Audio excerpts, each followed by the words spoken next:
자, 유독 말이에요. 지금까지 독도에 대한 윤석열 정부의 태도는요. 늘 국민을 배신하는 수준이었었어요. 왜 그러냐면 자, 실제 유독 우리가 독도는 분쟁 중이라는 일본 측 주장이 정부 공식 문건에 등장한 것도 윤석열 정부 때문입니다. 그다음 갑자기 서울시내 조형물들이 없어져요. 사라져요. 이것도 이상한단 말이에요. 지난 5월 달에는 또 어땠습니까? 민방위 교육 영상에 독도가 일본 영토로 표기되기도 해요. 이게 실수로만 얘기할 수 있겠냐. 그만큼 우리 국민들의 경각심이 높아져 있는 상황이었다. 예. 그런 속에서 이런 일이 벌어지니까 여기에 대해서 야당이 당연히 문제의식을 가지고 지적하는 거예요. 우리 정부는 작년에도 독도 그 방어 훈련을 2번에 걸쳐서 했습니다. 1년에 2번씩 해요. 작년 연말에 그렇게 해가지고 일본 그 대사관으로부터 오히려 항의받았어요. 독도를 지우려고 하는 정부가 독도 방어 훈련하고 일본으로부터 항의받고 그렇게 합니까? 왜 그렇게 돈 들여서 그렇게 하죠? 그리고 제가 한 말씀만 더 드리면은 자꾸 민주당에서 프레임을 씌워서 무슨 독도 지우기를 한다 그러는데 그런 독도 지우기를 하는 무슨 뭐 프로젝트나 그런 계획이 있으면 정부 여당에 만약에 그런 음모가 있다면 저 같은 사람부터 바로 여당 대변인을 그만두게 할 겁니다. 왜냐하면 제가 본 적이 독도거든요. 경상북도 울릉군 울릉읍 독도 이사북길 63번지가 제 본 적입니다.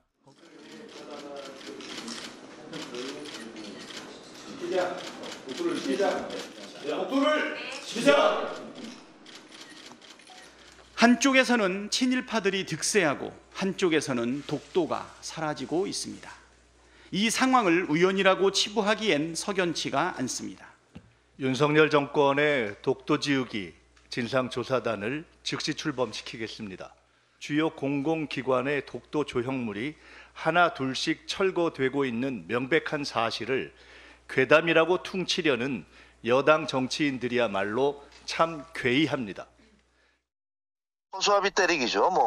별로 실체가 없는 것을 과장해서 마치 어마어마한 일이 벌어지는 것처럼 그렇게 얘기하는데요. 어쨌든 그 독도 조형물은 새로운 조형물을 만들기 위해서 독도와 관련해서 철거했다라는 그런 해명이 나온 걸로 알고 있습니다. 이재명 대표가 경상에서까지 그런 말씀을 하시는 것들에 대해서 상당히 좀 다급하신가. 그러니까 지금 이번 상태에 이재명 대표가 이른바 병상 1호 지시 그러면서 이 독도 관련된 이 조형물 관련돼서 이거는 가만히 있으면 안 된다. 약간 이런 취지의 지시가 나왔다고 알려지면서 뭔가 이제 민주당이 강하게 움직이고 있는데 이게 시작된 이유가 있어요. 화면 좀 보겠습니다. 뭔가 일단 철거가 됐는데 여기 보면 대표적으로 3호선 안국역 독도 조형물 8월 10일 철거됐는데 그러니까 지하철역 몇 곳에 독도 조형물들이 있었어요. 근데 그게 일단은 승객들 동선 방해가 돼서 자칫 이게 안전상 위험이 있을 수 있어서 철거가 됐다. 또는 너무 오래돼서 노후가 돼서 철거됐다. 그래서 이제 나오는 게 조금 논란이 된 뒤에 추가적인 설명이 나온 게 리모델링해서 다시 공개할 거다. 그리고 이거는 이 독도 쪽에 이 통로에 있는 거를 철거했으니까 이거는 벽면으로 해서 설치할 거다. 리모델링해서 새로 보수할 거다. 이런 설명이 나왔습니다. 일단 요게 하나가 있고요. 그리고 전쟁기념관에도 독도 조형물이 있는데 이게 지난 6월에 철거가 됐다 그러죠. 근데 이제 설명에 나온 게 이게 노후화로 됐다. 너무 오래됐다. 그래서 보수 작업한 다음에 다시 설치할 겁니다. 이런 설명이 나오는데 이 상황이 알려지고 불거진 뒤에 민주당에서 아까처럼 이른바 백드롭에 독도 사진을 걸고 이런 지적이 나온 거예요. 정신 변호사는 어떻게 보십니까?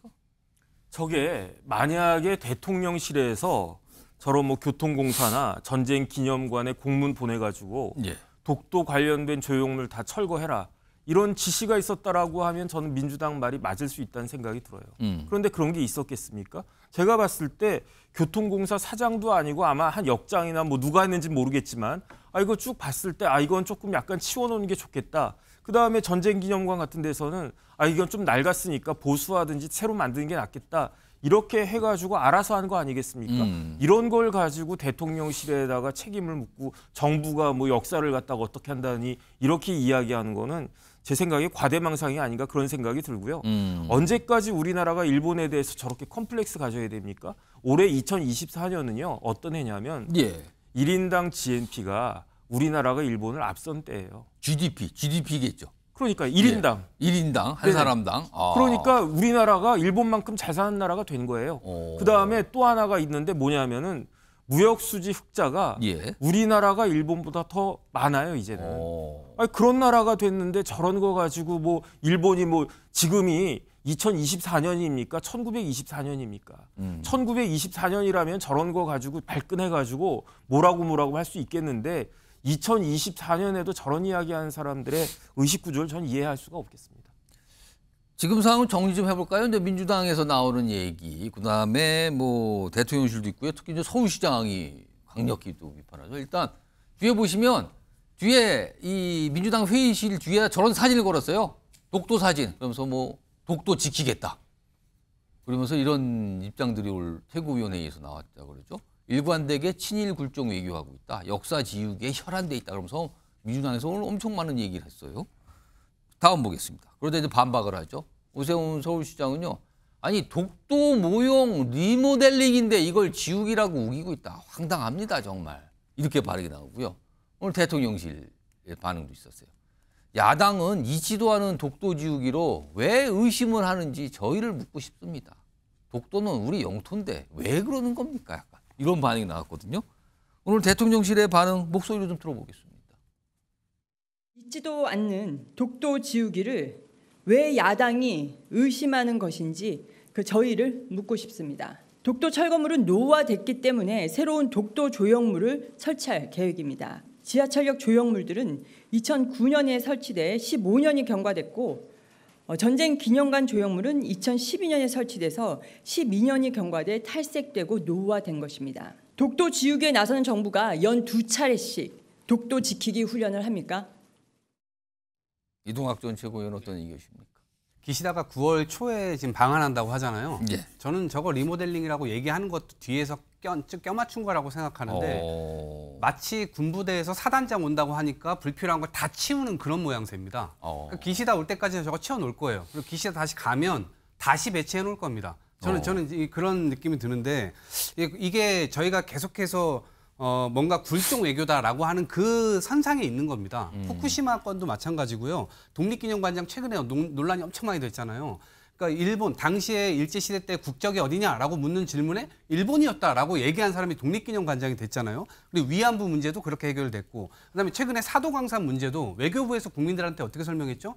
광제징용 문제를 공과 과를 그 위치에다가 같이 삽입하기로 했다라고 얘기를 했잖아요. 유네스코에서 얘기한 것도 한국에 허가를 좀 받아갖고 와라, 허락을 좀 받아갖고 와라라고 했는데 그것도 그냥 무마시키고 결국에는 공과 과를 다 삽입하는 것으로 했다라고 하면서 국민께 설명을 했어요. 그런데 직접 야당 의원들이 가니까 설명이 안 돼 있어요. 강제징용이라는 단어는 어디에도 없습니다. 근데 그걸 확인해봤냐고 하니까 외교부에서는 됐을걸요? 확인 안 했나? 아무도 그 현장에 가보지 않았어요. 그러니까 합의를 했다고 하면서 국민들께 설명을 했지만 결국 그 결과가 전혀 이행되고 있지 않았던 겁니다. 우리 외교부가 어떻게 이런 식으로 일을 하죠? 지금 일본에 당연히 항의해야 되는 것 아닌가요? 서로 합의했다면 그것을 이행하라고 당연히 요구해야 되는데 왜 요구하지 않습니까? 그래서 저희가 굴종 외교를 하고 있다. 그 선상에서 이번 독도권도 결국 기시다 오고 있는데 일본 외교부는요 철저하게 일을 합니다.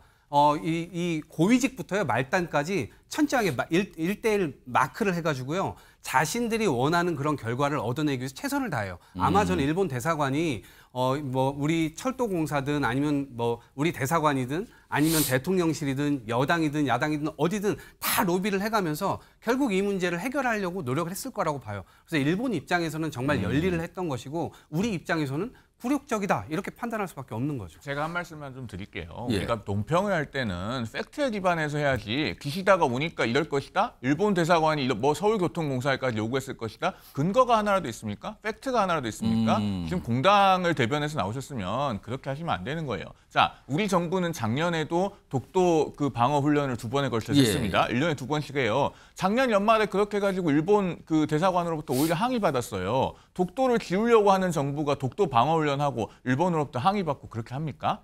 그 왜 그렇게 돈 들여서 그렇게 하죠? 그리고 제가 한 말씀만 더 드리면은 자꾸 민주당에서 프레임을 씌워서 무슨 독도 지우기를 한다 그러는데 그런 독도 지우기를 하는 무슨 뭐 프로젝트나 그런 계획이 있으면 정부 여당에 만약에 그런 음모가 있다면 저 같은 사람부터 바로 여당 대변인을 그만두게 할 겁니다. 왜냐하면 제가 본 적이 독도거든요.